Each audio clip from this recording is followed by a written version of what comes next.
So I received a call from my dad's hospice nurse on April the 8th of 2022. He had dementia and COPD, and he had had a minor stroke that morning.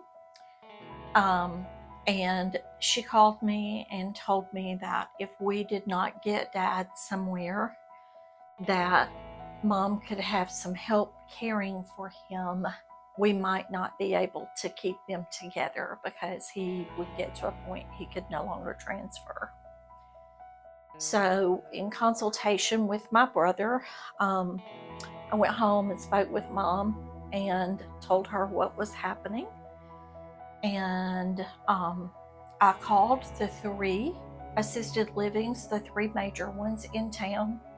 Maple Court was the only one with an opening, and I was able to schedule a visit that afternoon. Mom and I came and walked through and met the residents. It was dinner time, so we got to see everybody, and it was like old home week, just coming here. And the director walked us through and showed us room options. And so as we were walking to the car, I asked Mom, I said, Mom, what did you think of it? She said, if I can't be at home, this is as good a place as I'm going to get. So with Dad being under hospice, his admission paperwork was already in process. God worked it out. Mom had a doctor's visit that week already on the books. We were able to get her admission paperwork done on that Thursday. And the following Monday, 1 week after the process started, we moved Mom and Dad in. Well, when they came to do the assessment, we had feared telling my husband that we were moving to assisted living. Joey and I can't even remember who was the nurse then. They came out to the house. Jimmy fell in love with them, and we decided we'd go ahead and tell him. He said, okay, I want to see it. So we came that afternoon and that was on Friday. Yeah, toured Maple Court. They was ready to move in. And the thing we had feared the most was the easiest part of it.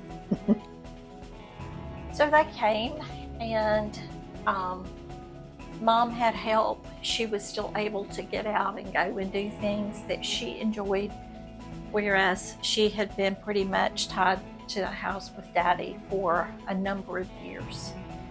And the staff was wonderful. Daddy understood. He could press a button and get help. And he was on a rollator when he came. And then he advanced to a wheelchair with a power chair. And then eventually he was pretty much confined to his room almost. And he would go to the dining room, and that was it. But I think the biggest compliment that I can give to Maple Court is the honor and the dignity, the peace that Maple Court provided during Daddy's last hours. Them and Traditions Hospice were phenomenal during Daddy's last hours. And all the staff coming in just to touch his toes or his foot and tell him goodbye. We remained by his side. They brought me the medicine every hour and allowed me to dose Daddy under their supervision. And we pushed Mama's bed over against Daddy's hospital bed. And when he passed away, she had actually fallen asleep with her head on his shoulder. And when he breathed his last breath, my brother and I were checking him just to be sure. And that was when Mama awoke. We just couldn't have asked for him to have been in better hands during that time. And Mama has since adjusted and become the Maple Court president of Residence Council. And people say they couldn't do it without her.